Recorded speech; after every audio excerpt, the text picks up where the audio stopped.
जय हिंद दोस्तों, मैं हूं हीरा परिहार और आप देख रहे हैं देशभक्ति डायलॉग। चैनल को सब्सक्राइब करें, वीडियो को ज्यादा से ज्यादा शेयर करें, लाइक करें, कमेंट करें। दोस्तों, जैसा कि आप सभी को पता है कि मैं 8th पे कमीशन को लेकर काफी समय से वीडियो बना रहा हूं। सभी सेंट्रल गवर्नमेंट कर्मचारी और सभी पेंशन भोगियों कि यहां पर सोशल मीडिया के अंतर्गत हम वॉइस रेज कर रहे हैं कि 8th पे कमीशन को लेकर आखिर सरकार यहां पर क्या कदम उठा रही है। और लेकिन यहां पर जो है राज्यसभा के अंतर्गत क्वेश्चन रेज कर दिए गए, यानी कि संसद में बात पहुंच चुकी है लोकसभा के अंतर्गत, लेकिन सरकार ने यह बोल दिया कि 8th पे कमीशन को लेकर अभी इसका कोई औचित्य नहीं उठता है और कोई सवाल ही नहीं उठता है। लेकिन अब जो है 8th पे कमीशन को लेकर और तेज मांगे उठने लग चुकी है, यानी कि सेंट्रल गवर्नमेंट के जो सेक्रेटरीट लेवल के हैं या जेसीएम यूनियन लेवल के हैं, उन्होंने यहां पर डायरेक्टली फाइनेंस मिनिस्ट्री को, पीएमओ को लेटर लिख दिया गया है और वहां पर उनके रिप्लाई का इंतजार कर रहे हैं। भले ही उनका रिप्लाई अभी तक नहीं आया, लेकिन अब रोड में तक बात आ चुकी है, यानी कि अब यहां पर 8th पे कमीशन को लेकर जोरों शोरों से मांग उठने लग चुकी है। इसी की बात मद्देनजर रखते हुए यहां पर confederation of Central Government Employees and workers ने सीधे यहां पर प्रधानमंत्री मोदी जी को यहां पर लेटर लिख दिया भाइयों।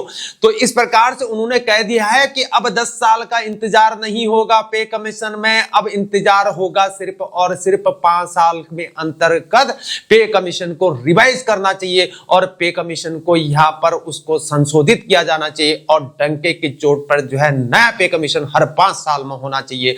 यह यहां पर इस यूनियन का कहना है, क्योंकि महंगाई जो है बढ़ते चली जा रही है। यहां पर 5 साल के अंतर्गत फिर महंगाई बढ़ते चली जा रही है और हम 10 साल का इंतजार करते हैं। जितने भी कर्मचारी चाहे वो स्टेट गवर्नमेंट से बिलोंग करते हो, स्टेट गवर्नमेंट के कर्मचारी हो, पेंशन भोगी हो या हो सेंट्रल गवर्नमेंट के कर्मचारी, सभी लोग यहां पर जो है पे कमीशन की राह देख रहे हैं।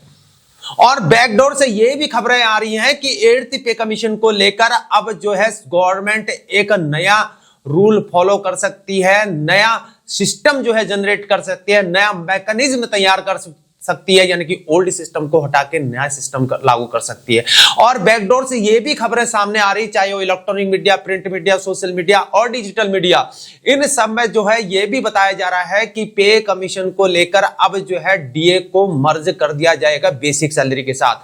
तो ऐसा अगर होता है तो इसके क्या प्रोज होते हैं, क्या कॉन्स हो सकते हैं, इसके बारे में हम बाद में बातचीत करेंगे। और अगर ऐसा हो सकता है तो हमारी एक्सपेक्टेशन क्या रहेगी, गवर्नमेंट जो है यहां पर इसका किस प्रकार से पे का कैलकुलेशन होगा और पेंशनर भोगियों का भी किस प्रकार से कैलकुलेट होगा, उसके लिए जो है एक स्पेशली वीडियो हम बाद में लेके आएंगे। लेकिन अभी बात करेंगे यहां पर जो पत्र भेजा गया उसके बारे में, सीधे बात करेंगे। Central government Employees pay structure should be revised every 5 years, says union as 8th pay commission demand grows। तो इस प्रकार से जो है यहाँ पर केंद्र सरकार के कर्मचारियों के जो वेतन का जो ढांचा है उसको हर 5 साल में डंके की चोट पर यहाँ पर उसको संशोधित करना चाहिए। तो इस प्रकार से कौन कह रहा है? यूनियन बोल रही। कौन सी union? Confederation of Central Government Employees and Workers Union बोल रही है। तो बोल रही है the pay structure of the central government employees should be sound enough to attract the best talent of our country. It should be revised every 5 years, says employees confederation। तो इस प्रकार से जो यूनियन है 8th पे commission की मांग को यहां पर उनके वेतन आयोग को लेकर यूनियन कह रही है कि कर्मचारियों का वेतन का जो ढांचा होता है वह हमारे देश के सर्वश्रेष्ठ प्रतिभाओं को यहां आकर्षित करने के लिए पर्याप्त होना चाहिए और डंके की चोट पर होना चाहिए। इसीलिए वो जोश से काम करेंगे। अगर सैलरी बढ़ेगी तो, अगर सैलरी नहीं बढ़ेगी तो उनका मोरल डाउन हो जाएगा, ना डी कमजोर हो जाएगा, तो वो कैसे काम करेंगे? यही बात हो रही है। इसलिए वो कह रहे हैं कि हर 5 साल में इस पे को रिवाइज करो और इसको संशोधित करो। तो with delays in its announcement, the Confederation of Central Government Employees and Workers has urged Prime Minister Narendra Modi to immediately constitute the 8th Central Pay Commission to address the concern of Central Government Employees and Pensioners। तो इस प्रकार से जो ये union है यहाँ पर प्रधानमंत्री नरेंद्र मोदी जी को यहाँ पर अर्ज कर रहे हैं, यानी कि विनती कर रहे हैं, आग्रह कर रहे हैं कि वे केंद्र सरकार के जो कर्मचारी हैं और पेंशन भोगी हैं उनकी चिंताओं को यहाँ पर दूर करने के लिए तुरंत 8th पे कमीशन का जो है गठन करो, 8वें वेतन आयोग का गठन करो, तुरंत करो, ऐसा बोल रही है ये संघ। तो इस प्रकार से जो है the confederation of Central Government Employees and workers represents about 7 lakh central Government employees work in various department like postal, income tax, AG, audit department, survey department, census, GSA, CPW2, CGSS etc. There are about 130 association and federation which are affiliate to Confederation of Central Government Employees and Workers। तो इस प्रकार से जो ये union है ये बोले कि जगह जगह की जो डिपार्टमेंट है, हर डिपार्टमेंट जो है यहाँ पर कर्मचारी काम कर रहे हैं।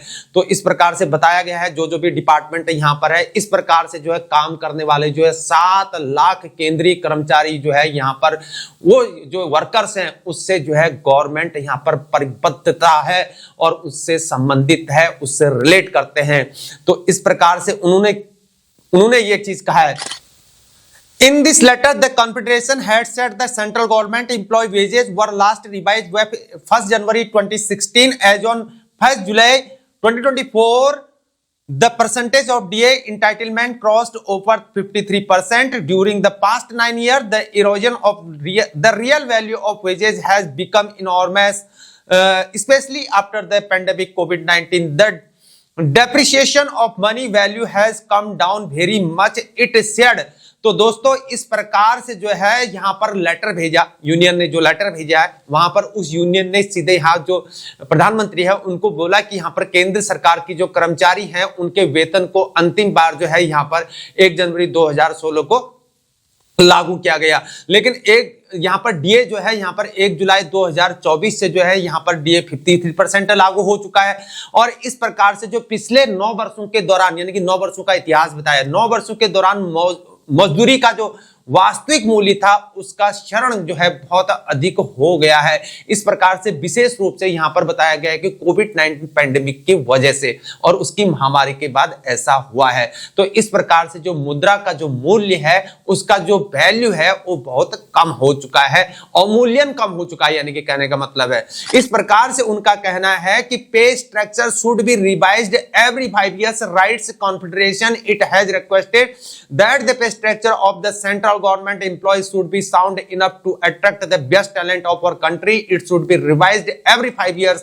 The best talented employees would be instrumental in providing good leadership and good governance।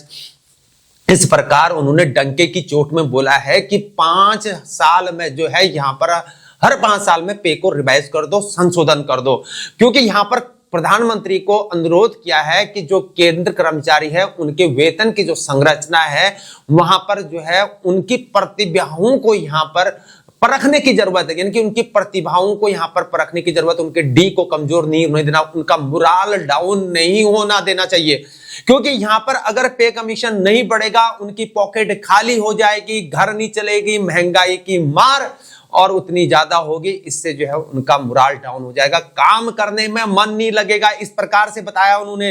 इस प्रकार से हर 5 साल में जो है यहाँ पर पे कमीशन को संशोधन होना चाहिए। तो इस प्रकार से जब अच्छे कर्मचारी होंगे और इस प्रकार से सरकार काम करेगी तो यहाँ पर उनके अच्छे नेतृत्व और उनके जो प्रशासन के लिए जो है वो अच्छा काम करेंगे और उनके लिए सहायक सिद्ध होंगे। ये चीज कहा गया है। The Confederation said that the government of India is a model employer and it should take care of employees to provide a comfortable living so that they work more effectively for implementation of the program and policy of the central government। इस प्रकार से जो union है, union Bharat सरकार की जो है एक आदर्श नियोक्ता है कर्मचारी, यानी कि भारत सरकार जो है जो एम्प्लॉयर के तौर पे जो काम करते हैं उनके नीचे एम्प्लॉयज हैं, यानी कि आदर्श एम्प्लॉयर हैं, ये बताया गया है। और कर्मचारियों को यहाँ पर उनके जो जीवन यापन की जो व्यवस्था है यानी कि सरकार को करनी चाहिए, उनके जो आराम की व्यवस्था है उन सरकार को करनी चाहिए और उनकी देखभाल की जो रिस्पॉन्सिबिलिटी है इस प्रकार से गवर्नमेंट की है, ताकि वे केंद्र सरकार के कार्यक्रम और उनकी नीतियों और उनके कार्यान्वयन के लिए यहाँ पर एक दम लगाकर जो है काम कर सके और अपने काम में 100% दे सके, प्रभावशाली प्रतिभा को दिखा सके, ये बताया गया। फिर बोल रहा है आगे, The wage of revision of central government employees is due from January 1, 2026 as past trends show that a new pay commission is set up every 10 years to revise the pension and salary of over 1 crore central government staff. इस प्रकार से केंद्र कर्मचारियों का जो वेतन संशोधन है 1 जनवरी 2026 से होने वाला है, यानी कि 2016 से लेकर 26 तक 10 साल का ड्यूरेशन हो जाता है। कुछ पिछले रुझानों यानी कि पिछले रुझानों से यह पता चलता है कि 1 करोड़ से अधिक केंद्र सरकार के कर्मचारियों के पेंशन और वेतन को संशोधन करने के लिए 10 साल में एक नया वेतन आयोग यहां पर लागू किया स्थापित किया जाता है, स्टैब्लिश किया जाता है, कहने का मतलब है। The confederation urged the Allied Central Pay Commission have all along been taking about 2 years for submitting their reports and another 6 months or more government to consider it and to implement the same। इस प्रकार से यहाँ पर जो ये union है ये यहाँ पर बोल रही है कि पहले के केंद्रीय वेतन आयोगों को अपनी रिपोर्ट जमा करने के लिए लगभग 2 साल लग रहे थे और सरकार को इस पर विचार करने के लिए इसे लागू करने में 6 महीने या उससे अधिक का समय लगता है। तो इस प्रकार से इन्होंने बताया है It is high time that the 8th Central Pay Commission is constituted. Hence, the Confederation requested that is high time that the 8th Central Pay Commission is constituted without any further delay. So,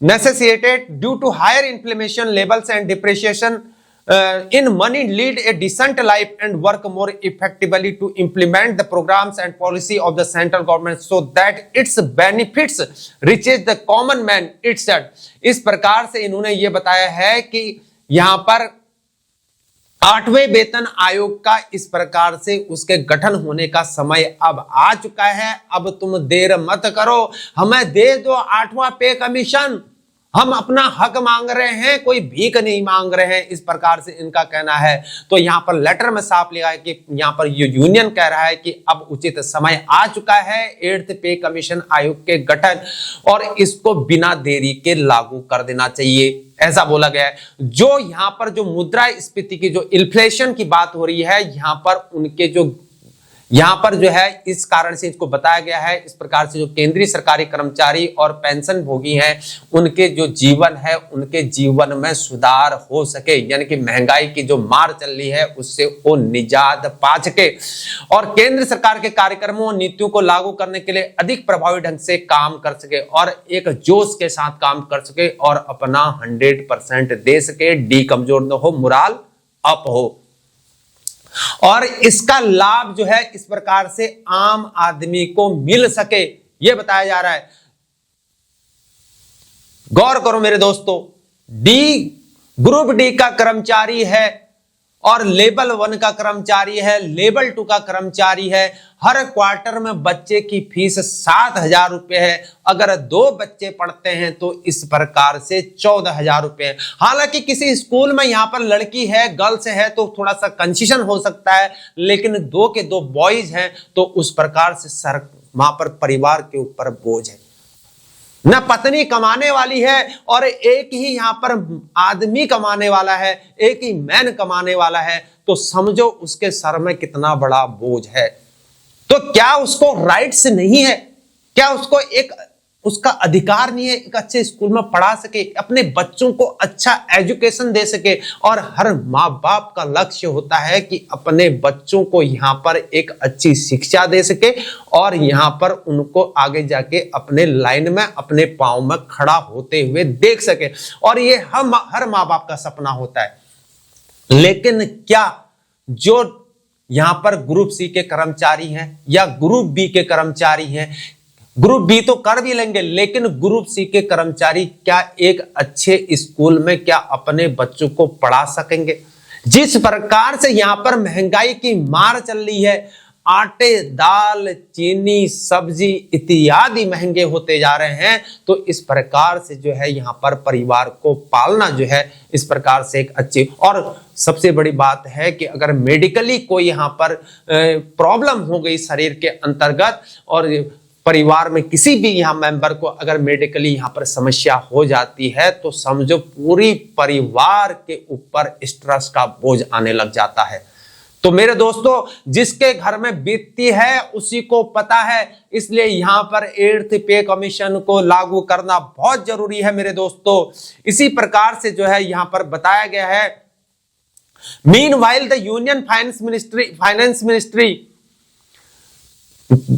through minister of state for finance Pankaj Chaudhary informed the Rajya Sabha that the government currently has no plans to set up a new pay commission, causing disappointed amongst employees and pensioners। तो इस प्रकार से यहां पर वित्त मंत्रालय के वित्त राज्य मंत्री पंकज चौधरी के यहां पर माध्यम से राज्यसभा को सूचित किया गया, इवन लोकसभा को भी सूचित किया गया मेरे दोस्तों, कि सरकार की वर्तमान प्रेजेंट टाइम पे एक नया वेतन आयोग को इस्टैब्लिश करने के लिए यहां पर कोई भी योजना नहीं है, जिससे कर्मचारियों और पेंशन भोगियों में इस प्रकार से निराशा हो गई मेरे दोस्तों। आप सभी को भी निराशा हो सकती है, मुझ जैसे लोगों को भी निराशा हो सकती है, चाहे वो सेंट्रल गवर्नमेंट के कर्मचारी हो, चाहे वो स्टेट गवर्नमेंट के कर्मचारी हो, या हो पेंशनर या हो स्टेट गवर्नमेंट के पेंशनर। तो सभी को यहां पर गवर्नमेंट के 8th पे कमीशन को लेकर सब आस लगाए बैठे हैं कि आखिर कब गवर्नमेंट यहां पर पे कमीशन लागू कर दे मेरे दोस्तों। आखिर इस प्रकार से आखिर सरकार क्यों इसमें डिले कर रही है? तो इस प्रकार से अब संसद में भी इसकी मांगें उठ चुकी हैं। अब ये मांगें जो है सेक्रेटरियल लेवल के जो ऑफिसर्स हैं वो यहां पर लेटर भेज रहे हैं पीएमओ एंड फाइनेंस मिनिस्ट्री को, और अब जो है यूनियन लेवल पर भी लेटर भेजे जा रहे हैं, और तमाम तरह से अब आवाजें उठ रही हैं धीरे धीरे कि आखिर सरकार यहां पर पे कमीशन लागू क्यों नहीं कर रही है।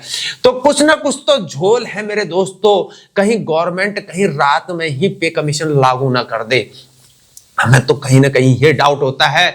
और इसलिए मेरे दोस्तों, अगर आपको ये जानकारी पसंद आती है और हमारी वीडियो आपको अच्छी लगती है तो हमारे वीडियोस को लाइक करें, और ऐसी ही खबरों को जानने के लिए और तमाम तरीके इस प्रकार के एनालिसिस, विश्लेषण इत्यादि जानने के लिए और सुनने के लिए हमारे चैनल को जरूर सब्सक्राइब करें।